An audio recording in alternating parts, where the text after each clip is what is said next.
So, I'm pleased to introduce our next speaker, Marie Weiss. Marie is a marketing executive with 30 years of experience in both sales and marketing. She is also an author, a published author, that is focused on the technology and professional services sector. So your industry. So that's great. Very relevant content. Her session is called Using Great Content to Get from Lead to Pipeline. And it's all about how to build the right content strategy to attract buyers, no matter where they are in the buying cycle. So on that note, join me in welcoming Marie to the stage. Thanks. Thank you so much. Real pleasure to be here today. Thank you for having me. I'm going to jump right in and get right into the presentation. But first and foremost, I always suggest to people, please connect with me on LinkedIn, email, marieweiss.com, any place you'd like to go and connect. I always like to see people connecting with me during a presentation. I always really appreciate that. So I'm going to get right into it, and I want to take you on a bit of a journey today. I want you to think back to buying stuff 40 years ago. Now, I'm sure all of you are too young to remember buying stuff 40 years ago, but I want you to think back, pretend it's the 80s, and think about what it was like to buy things back in the 80s. This is a picture of my grandparents, and this is I like to say this is my grandfather in all of his flash dance glory with his short shorts on. And right behind him is a picture of a tent trailer that he purchased. It was called a Combi Camper. And this Combi Camper came from Europe and was a particularly unique design. You can't necessarily see it, but right behind where my grandfather is standing is a hinge system, and the Combi Camper unclipped at the front part of the trailer, and it flipped open, and it could flip open and be set up in about 30 seconds. And this was very, very unique back on the market in the 80s. And my grandfather did an incredible amount of research and work to purchase this. It was a 12-month buying process. He went to 2 trade shows that were over 250 kilometers from his house. He looked at several brochures, hours of library research. He made countless phone calls. My grandfather worked for Ontario Hydro, and this was back in the day when he had a secretary who would take a memo, and he would dictate these letters to her that he would mail away to these companies over in Europe to get information about these trailers. He took several weeks to purchase, and he spent hours with different sales teams at different companies talking to them about the features and functions of all these different tent trailers. So now I want to just fast forward to 2017, and I want to talk to you about buying stuff now. So not too long ago, it was a Saturday morning, and I got up on Saturday morning, and as a lot of people do, it's the weekend, and now you're relaxing a little bit, and you're thinking you want to spend more time maybe making dinner that evening and cooking for the family or whatever. I got up, had my pajamas on, cup of coffee, and as a lot of people probably do on the weekends, I had my cell phone in one hand, iPad in the other, my laptop wasn't too far away, and I thought to myself, I'd really like to make meatloaf. I haven't had meatloaf in a long time. It's a bit of a comfort food. As the weather starts to get colder, you sort of think about comfort foods, and I thought, I'd like to make meatloaf. So I went to my go-to recipe site, which is Martha Stewart. I love Martha, I always have. And I looked up classic meatloaf. So I'm looking at the meatloaf recipe, and as I'm looking at this meatloaf recipe, I think to myself, I wonder if meatloaf is healthy for you.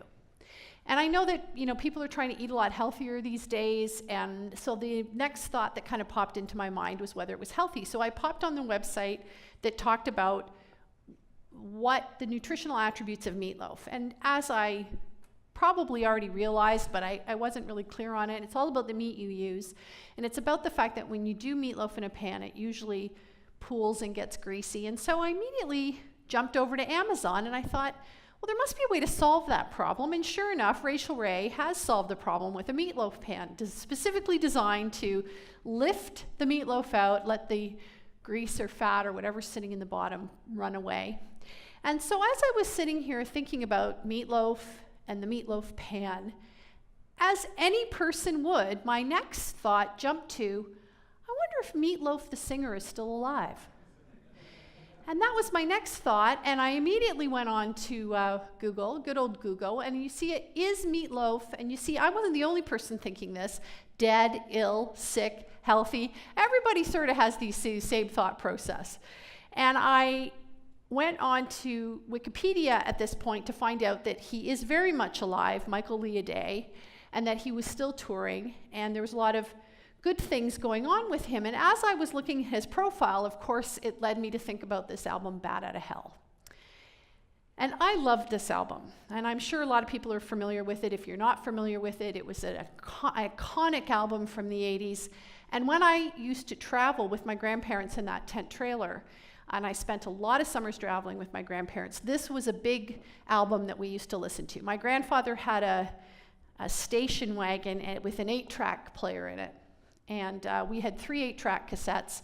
Bat Outta Hell was one, Kenny Rogers and Harry Belafonte. So it was a really great summer for me of music. And I thought about how much I loved all the songs from this album. There's a lot of hits. Of course, there's been a resurgence of this album now that there's a Broadway musical or a musical that's come out called Bat Outta Hell. So it really started to bring back all these memories, these fantastic memories of traveling in the tent trailer and camping. So now at this point, I get onto my cell phone and I text my husband who isn't home, and I want to see whether he wants to have meatloaf for dinner. But I'm thinking to myself, you know, he's a bit of a trivia guy. I'll trick him a little bit. And I text him to see if he knows the answer, is meatloaf dead?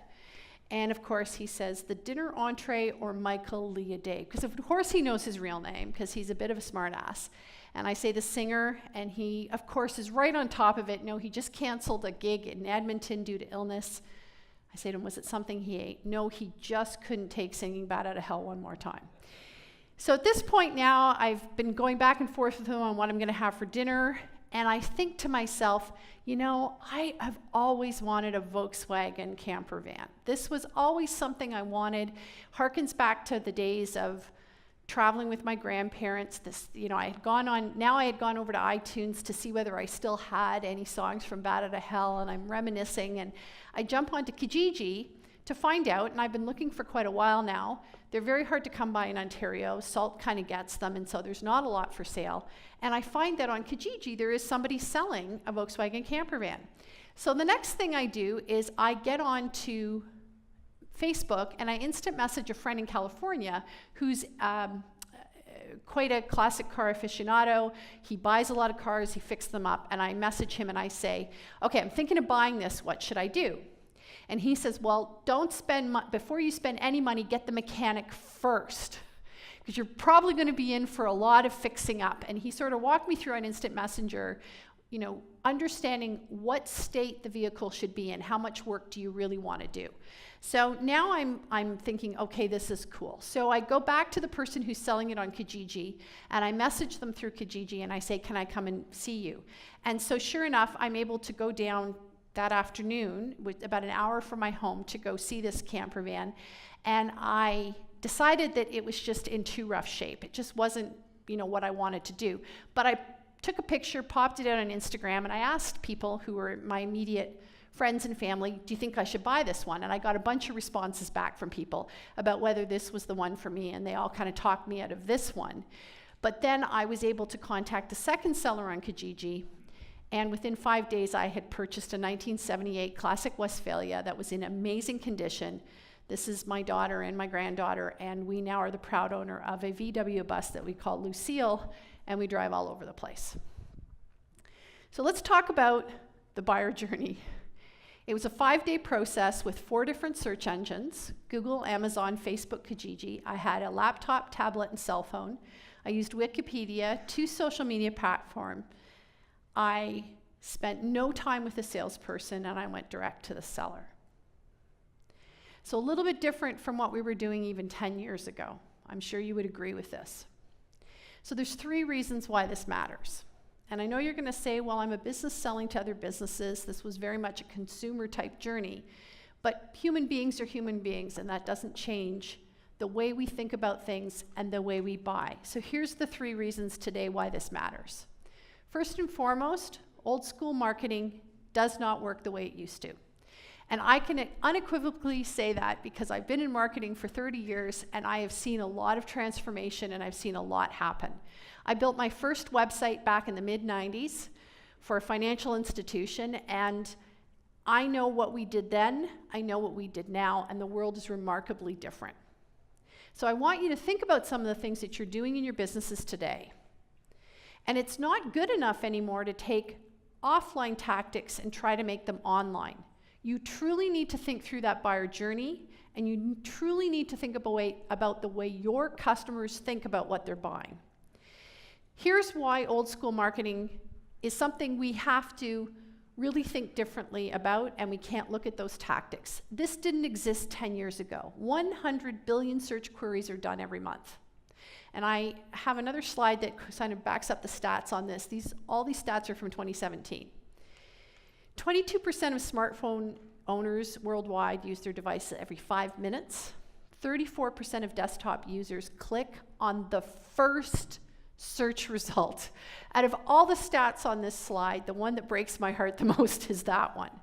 Our brains have become so shallow that we can't even go to the end of page 1 anymore. 34% of us take the first search result we're offered. 53% of emails are opened on mobile devices. 3 million blog posts are written each day, and 80% of B2B social media leads stem from LinkedIn. This didn't even exist 5 years ago. This was not happening 10 years ago. So the reason old school marketing doesn't work is because the way buyers consume information, search for products or services has dramatically changed. And we need to pay attention to this. In the end of 2016, Marketing Copilot, in conjunction with the National Research Council of Canada, my agency and the National Research Council of Canada, and a community college just north of Toronto, did a survey, and we asked buyers purchasing services and sellers selling services what they're using to connect with people today. What is the most successful tool they think they use in the buying process, and what is the most successful tool that they use in the selling process? There was a bit of a disconnect between what buyers wanted to use and what sellers thought they should be using, but this slide was the one that was most profound. 70% wanted to be contacted and communicated with via email, 5% old school mail, 11% social media, but look at this little yellow button here. So sad, 1.27% by telephone. So anybody who still thinks cold calling, and I would put cold emailing into that category of just buying a list and mass blasting it, that's what I'm saying about taking offline tactics and thinking they're going to apply online, just does not work. Because human behavior has changed. And even if it works to a certain extent and it continues to augment part of your sales process, your return on investment on those things is dramatically going down. So I want to talk today about the thing where you should be investing, where you will get a better response. We've all heard that buyer journey has changed. 97% of B2B buyers will start with some form of search. And when I say some form of search, it doesn't mean a direct match of keyword in a search engine. It could mean looking up a colleague on LinkedIn and contacting them to find out what they did to solve a business problem. That's a search engine. Looking up a how-to video on YouTube, that's a search engine. Going to Twitter to see what people say about certain business topics and idea, that's a search engine. And buyers are 70% of the way through their buying process before they even want to contact a salesperson. The second reason my story about the buyer journey is so important is your website is the most important sales tool that you have today at your disposal. Rick mentioned in his, what he calls his pinball slide, going back and forth between how people want to connect, what they want to see. At some point, they're going to land on your website, whether you like it or not. And back in 2011, even as recent as 2011, I would go out and speak to business owners, and I would say to them, your website is your most important sales tool. And they would say, nobody's going to look at my website before they buy from me. No one's going to look at it. And in 2012, social media started to pick up, and suddenly I had business owners coming to me and saying, I just lost a deal because somebody went to my website and I look outdated and old and they don't want to buy from me. So the world dramatically tipped at around 2011 when people started to realize how important the website was. Let's take a minute and think about this. Let's talk about the history of websites. And this is the interactive part, maybe more the mental interactive part. I want you to think about where you are as far as V1, V2, V3. So I mentioned that I built one of my first websites back in the 90s. I was working at Bank of Montreal. And this was back in the day when you would hire IBM for $3 million to build a website. Cost of building websites have really come down, thankfully. But at the time, it was about getting an online brochure up. It was about taking your product information in the way you saw the world and putting that up as a website.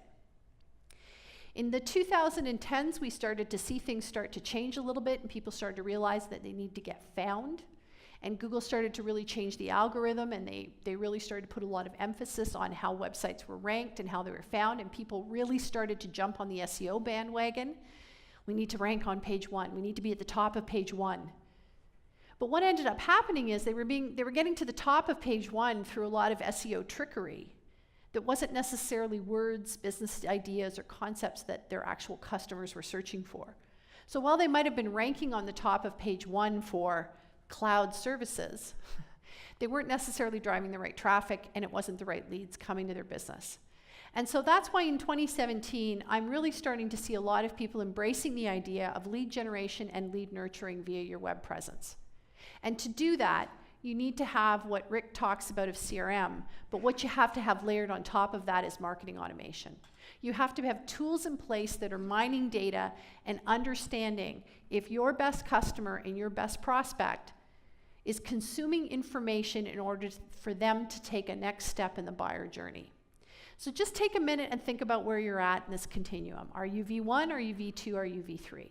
Put up your hand if you think you're V1 still online brochures website. Put up your hand if you're V2. You've given some thought to getting found, you're starting to get found. Put up your hand if you feel you're in the V3 category, that you're getting solid lead generation and lead nurturing via your web presence. Awesome. Okay.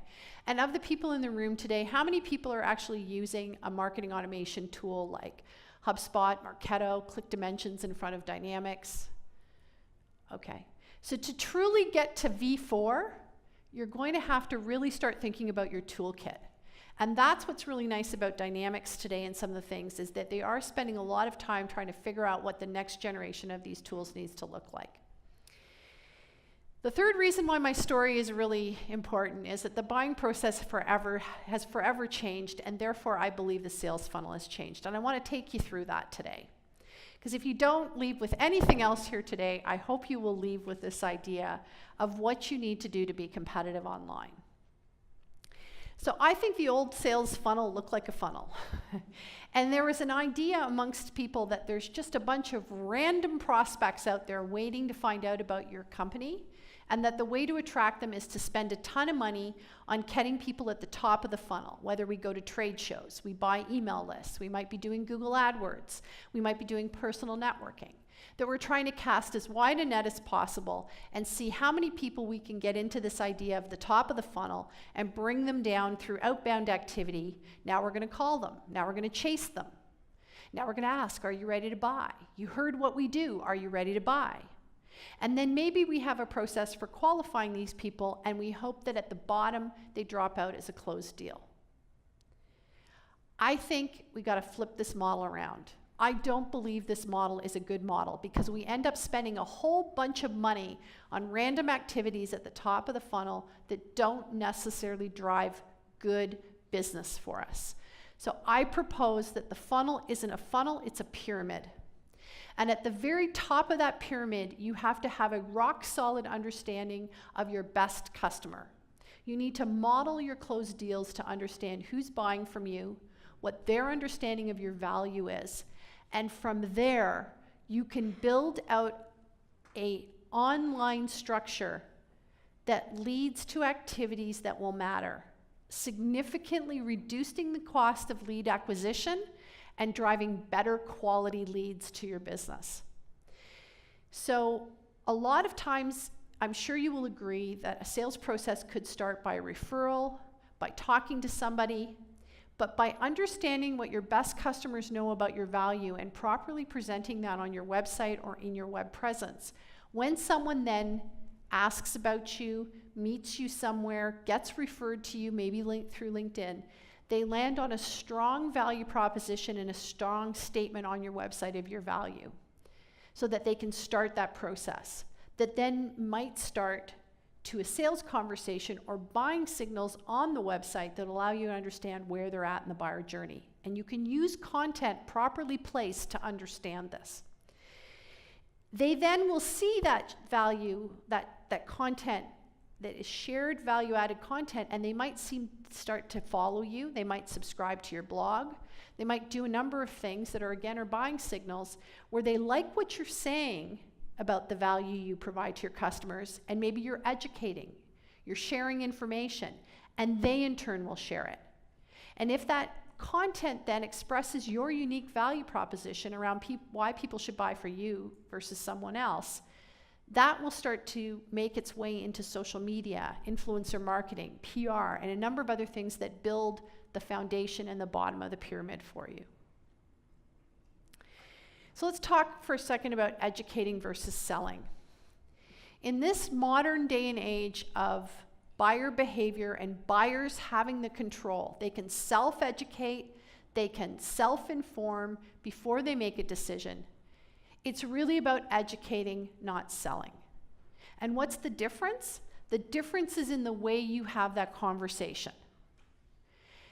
I not too long ago got on a list of a company who sold recruiting and talent services to marketing agencies specifically. And they kept calling me saying, do you have any hiring needs? Do you have any hiring needs? Do you have any hiring needs? I was on some salesperson's roster where every 6 weeks I would get a phone call. Do you have any hiring needs? How long do you think I wanted to stay on that person's phone roster for? Not very long. They irritated me, they annoyed me. And I finally wrote a blog post about this, and I said, had this agency decided to use education versus sales tactics to keep in touch with me until I might have hiring requirements of which I might use an agency to fulfill those requirements, I would still be on their list. Had they shared with me a guide for top 10 practices in hiring digital marketing managers today, or the best way to do an interview, or the right way to provide compensation in a hard-to-fill role. Had they been sharing blog posts, downloads, value-added content, I would still be on their list. But instead, I was on someone's phoning rotation every 6 weeks. Do you have hiring requirements? Are you ready to buy yet? That's the difference between educating versus selling. And education and good content has way more power. I talk to a lot of business owners and we work through what's going on with their digital strategies today. And these are the top 4 reasons we see for why their digital marketing efforts aren't working. First of all, they're not reaching the right audience because they haven't inverted the sales funnel yet. They're just hoping if they throw money at stuff and random tactics at the top of the sales funnel that something will stick. If I just spend enough in Google AdWords, I might finally get a good lead. If I just buy enough lists and blast it enough times, I might actually get somebody dropping into the funnel. So they're not reaching the right audience and they don't have the right tactics. The second reason, and this is particularly true in the technology services industry, and I know you might be sitting here today maybe next to a competitor or next to a partner or next to a colleague. Everybody has the ability to differentiate themselves and properly explain what they do. And we've gotten into this horrible trap of technology speak, of features and functions, and as a result, it's confusing to the customer. You look exactly the same. Every company looks the same. So you have to be really, really good today at explaining what you do and why it matters to the customer. At the end of my session, I'm going to be sitting out at a table outside, and everybody here today is going to get a free copy of my book, You Can't Be Everywhere. And the premise of that book is really about understanding your customer and what they need to know to make a buying decision from you. The third reason we see people really struggling is that the website content isn't relevant to your buyer's process. And I talk about things like homepage-itis. Talk about how sometimes people will develop websites and they'll want to put everything they do on the homepage. And this horrible little thing called the slider, the looping banner, and as a buyer myself, I hate it because my brain is sitting there trying to see the things sliding by on the homepage, and I know you're trying to tell me 5 things at once, and to me that feels like 5 different people talking to me all at the same time. And as a result, I choose nothing. It's not that putting more is a good thing. It's not. Putting less is a good thing. Drop-down boxes that have 20 choices in them, that's confusing for a customer. They don't want to try to sort through what all those things are and figure it out, and they certainly don't want to do it on a mobile phone. So these are the types of things, little issues like this. Your content isn't relevant to your buyer's process.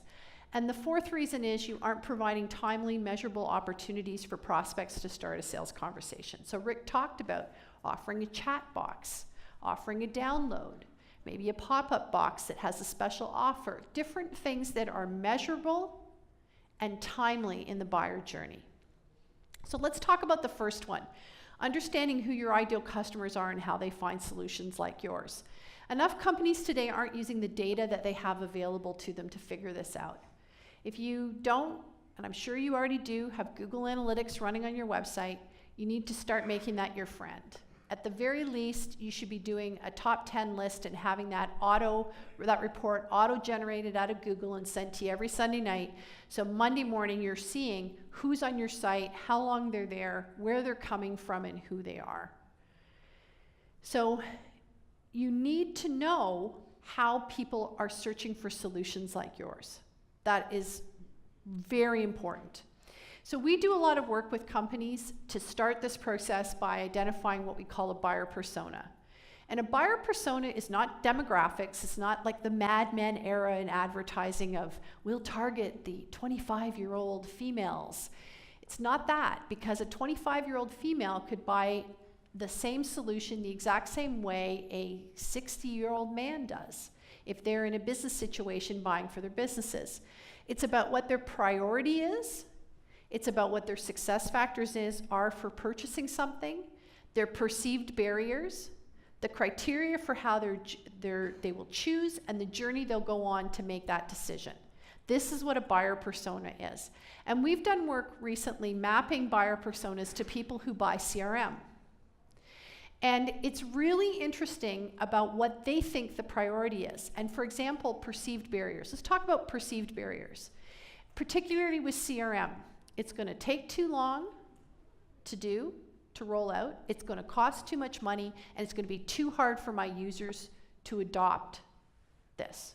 That's usually what people say when they're having a tough time thinking about CRM.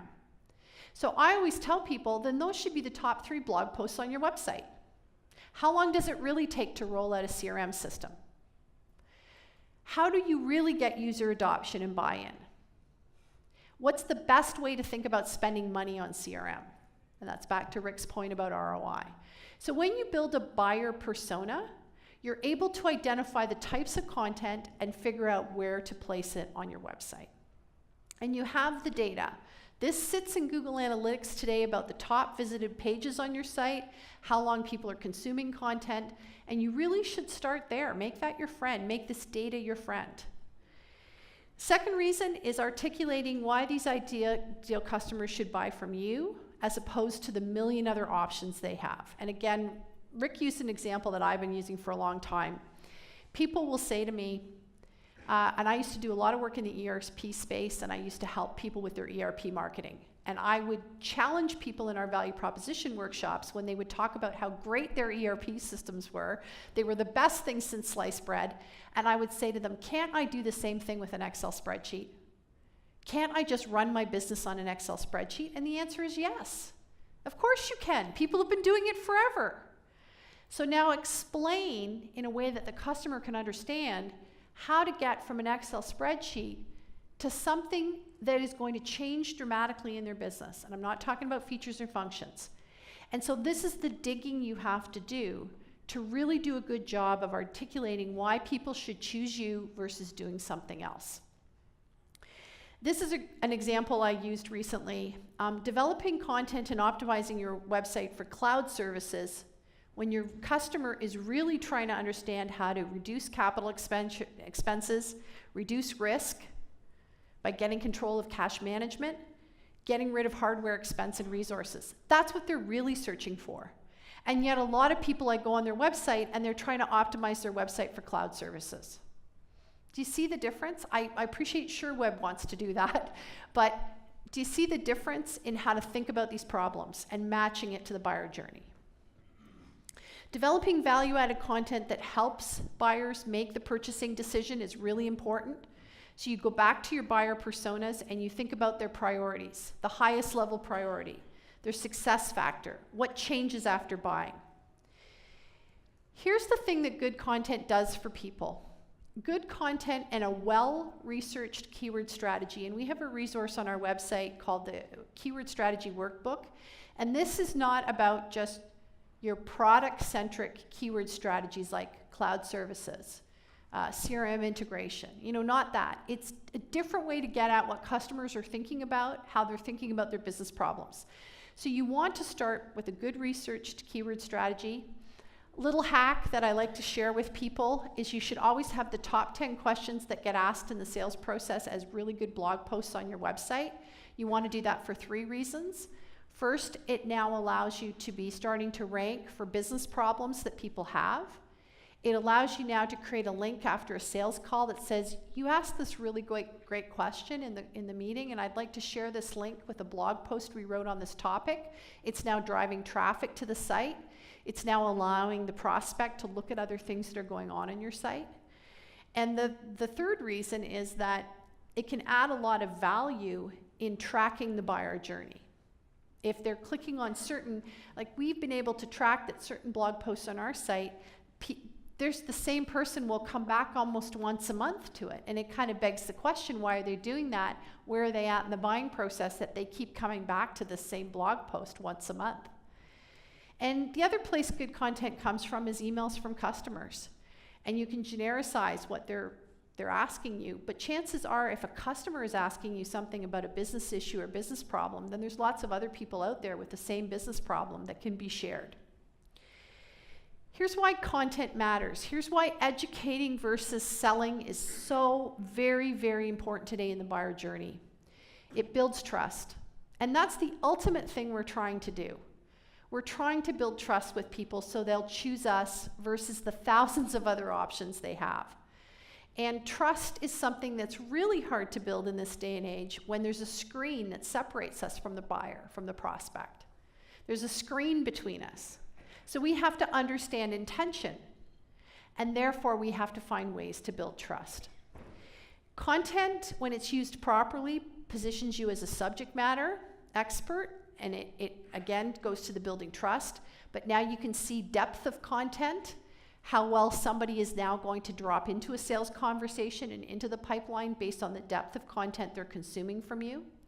It improves your ability to be found for the right things, and it gives your sales team something to share. So in this day and age of wanting to have social selling strategies, of wanting to be perceived as networking on LinkedIn, oftentimes salespeople don't know what to share, what content to post. And so good content, when designed properly for the buyer journey, becomes so very powerful for your sales team. Good content provides buyers with opportunities to signal interest and qualify themselves into the pipeline. And another place you'll see them qualifying themselves is when stuff gets shared. When people start following you, when they start liking what you're putting out there. You're now starting to build a fan base, but that fan base of people who might be referring you, who might themselves be in cycle, you're staying top of mind, they're staying in touch. And the other reason that I like to really fine-tune the value proposition and the content on a site, and why I highly discourage people from trying to be all things to all people and putting everything they do on the homepage, is that by using content in this way, it gives your leads the opportunity to say no. It gives you the opportunity to get people out of the pipeline. And I've worked with lots of entrepreneurs who want to cast as wide a net as possible. They don't want to leave any stone unturned. But by being specific about the value you provide to people and who you provide it for and what makes you different, it means you're going to kick people out of the pipeline. It means you're going to kick them out of because you might just not be the right choice for them. But isn't it better knowing that right out the gate so that your salespeople don't waste valuable time with the wrong leads? And so that's why I love content, is because it gives a prospect the ability to say no. No, this isn't for me. Creating good content, there's a really good, what I call your toolkit now of what I'm going to call own, rented, and paid media. And everybody today needs a combination of all these things. There is no one-trick pony anymore. There is no magic bullet. All of these things need to contribute to your web presence, to your web strategy, and it's what makes a really powerful content strategy that will get you from lead to pipeline. So owned, things you can control like your website, rented, places where you're participating like social media, and then paid, where you know you can pay to be in a certain position with specific content. We've developed a checklist to go through all of these different points. It's called the Digital Marketing Checklist, and it takes you through strategy, good content, the buyer journey, and it can be found at this link, which I don't think is the right link. I apologize. I'm going to put the right link up at the end. I just noticed I didn't change the link here, so my bad. But you'll be able to get a copy of this checklist, and I'll show you exactly in a minute the correct link to go to. So I want to just kind of tie it all together, bring it all together for you, and the link that I'm going to share with you at the end that is the correct link, you can actually get a copy of all these slides, so you can get into a little bit more detail of some of these ones where the type isn't as big. But having the right things happening on the inbound or outbound side of the chart and connecting them all to what's going on in your sales team and your sales process is where tools like CRM, marketing automation, become so very important. Because now all the activities you can be doing on the marketing perspective can be directly tied to whether or not those are driving the right sales for you. And very quickly, I want to tell a quick story about a client of ours who we've been working with for 3 years, who when we first went to speak to them, they were getting tons of leads on their website, and they were all bad leads. And they said, "We don't know why this is happening. Can you fix this problem?" And we dug into it to discover that all the keywords they thought they should be ranking for, because they were product-centric keywords, meant the traffic they were driving just wanted to put a bunch of things in a shopping cart and check out. And when they realized they couldn't do that on this person's website, they were leaving emails and connecting with the company to get somebody to call them back, only to find out that they were not the right customers at all. So by reverse engineering the keyword strategy and anchoring their value around a business problem instead of a product, we then started to drive the right traffic. And the quantity of leads dropped on the site, but the quality went up dramatically. And now their salespeople weren't wasting time with leads that weren't good, and they were starting to get known in the industry for solving this particular business problem that everyone had. And now they're ranking, after 3 years, at the top of Google for themes and messages around this business problem, which brings people into the sales conversation. And then we're able to track and measure throughout how well certain topics and certain content help convert people to sales. And that's what you're trying to do with good content. That's what you're trying to do with your tools today. So we have a few minutes left, and I can take a couple of questions. But before I end, I just want to mention that this is the book that we're going to be giving to everybody if you want to come out and meet me at the table. The slides, the correct link has the word resources in front of it, resources.marketingcopilot/accelerate 2017. So that's the link you want to go to get the checklist and get the slides. Okay? I just want to take a minute and say our agency, Marketing Copilot, has been working in the technology Microsoft ecosystem now to provide content marketing. And we like to say that we're performance-based because we like to do things that lead to sales results. And that's what we help people with, and have a proprietary methodology that companies use to do that. Again, please connect. And in the last 4 minutes, I'm going to take any questions, if anybody has any questions, and I'm happy to answer more questions outside. Any questions? Yeah, one.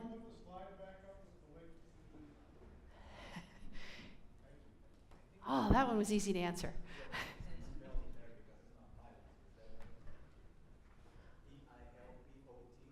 Oh, yes, you're right. Thank you. I'm having a bad link day. I'm sorry. You're absolutely right. Marketing Copilot. If I could spell the name of my company correctly, life would be great. Copilot. So now I shouldn't give Rick McCutcheon such a hard time for calling me Michelle. Are there any questions? Please come up to the front. While you debate if you should come up or not, let me ask you a few questions. This is great, and there's no denying that the customer buying process has changed over the last few years. But none of this is possible unless you guys have a marketing budget and have a marketing resource and a marketing strategy behind it. So how many of you here have an official marketing budget? See, Not a lot of hands. That's probably 5% of the room, okay? So that's the first step. Any recommendation as to how to begin building your marketing budget and your priorities? Yeah, absolutely. So first I would like to say, based on the few hands that went up, I've had lots of discussions with people in the channel about this, about how as channel partners they haven't had to sell or market as hard because their business always came from a certain place. And that's changing. So I think anybody who wants to be in business in the next 5 years has to identify marketing as a core priority to their business, identify a budget for it, and they have to start thinking differently about these things, or they won't be in business, because it's getting incredibly competitive and you have to start thinking about these things. Last week, I was fortunate to speak at Extreme CRM in Long Beach, California, and I did a presentation called How Much Should I Spend on Digital Marketing? And in that presentation, I explained time, money, resources, and assets, and how to think about it, and how you do have to give up something to get on board with this. And that's perhaps thinking about this in terms of, this is like a sales rep in my business and should be invested in that way. But I think you will find slides on and resources on our website as well to answer that question. How much should we spend? How should we think about it? And this isn't for the faint of heart. It's hard work. It is hard work. And it's not something that you as the business owner can do by investing a few minutes of your time every day or every week. It really has to have a commitment behind it. But guess what? I mean, this is a SureWeb event, so SureWeb's there to help you. So we don't have this level of managed marketing expertise, even though it's something we're looking at for 2018, but we do have a lot of content that is specifically built to meet business solutions that your customers, or business problems that your customers are having. So reach out once again to your account manager, go look at our blog, look at our toolkit. We've got marketing campaigns in a box to help you build that campaign and to sustain it, because it's not just a one-off thing, right? You have to have a continuous motion. Very good. Thank I you. agree. Any other questions? I'm going to be, we do have a question. Excellent. Thank And remember, you. there are free copies of Marie's latest book outside. I was reluctant to come up because I came up just last speaker, but okay, you got an interesting data on the effectiveness of cold calling. It was less than 2%, if my memory serves me correct. It was 1.2% of buyers would choose that as their preferred method of communications. Okay. Just wanted to get your take on this. In terms of the new millennials, the young people who would definitely go into social media and the digital world to get the answers, do you think the same thing applies to the older people who still run companies these days, the effectiveness of cold calling versus social media? I used to sit in on a lot of CEO peer groups when I was the chair of a technology association in Markham called Tech Connects. And we used to talk about this exact issue about cold calling. And in the CEO peer group, of which at any given time there was 15 to 20 CEOs, they would talk about this. And I actually was brave enough to ask the question one day, how many of you sitting around the table right now would take a cold call from a sales rep? And not one CEO put their hand up. And then I said, well then, why are you forcing your sales reps to do this if you know the difficulty of getting through to the C-suite and getting through to people and how hard it is now and leaving messages over and over and over again? And what is your perception of somebody who leaves a message over and over and over and over again? So I would go back to your own behavior. You said you were somebody who takes cold calls? Primarily to learn from them. To what? Right, not to buy, to learn. And That's- if you do take them, then for everybody in the room today, this gentleman's going to put his phone number up, and please call him. I encourage you to call him. I'm just think about your own behavior and whether or not that's the way you want to start a purchasing process. And I would say it isn't. But, you know, I know there is a time and a place for certain types of phone calls. And I know that having account managers who are following up with people when interest has been expressed. I'll also tell you, we've tested tons of forms on websites. And the minute you put a form up and ask for a phone number, you create a friction point that tosses people out of the sales funnel. And that's a good and a bad thing. Because depending on the value of that content, you might want to say that's the price of entry as a phone number. But we know every time we put a phone number on a form, our conversion rate drops by probably 3/4. So just, Thank you for that. there you go. Hope that helps. And we've seen that point as well at SureWeb in our partner network information kit on our website. So peers like yourselves don't want to give their phone numbers when you request information at SureWeb. So just keep that in mind. So thank you very much, Marie. I Oh. will shake your hand. Thank you.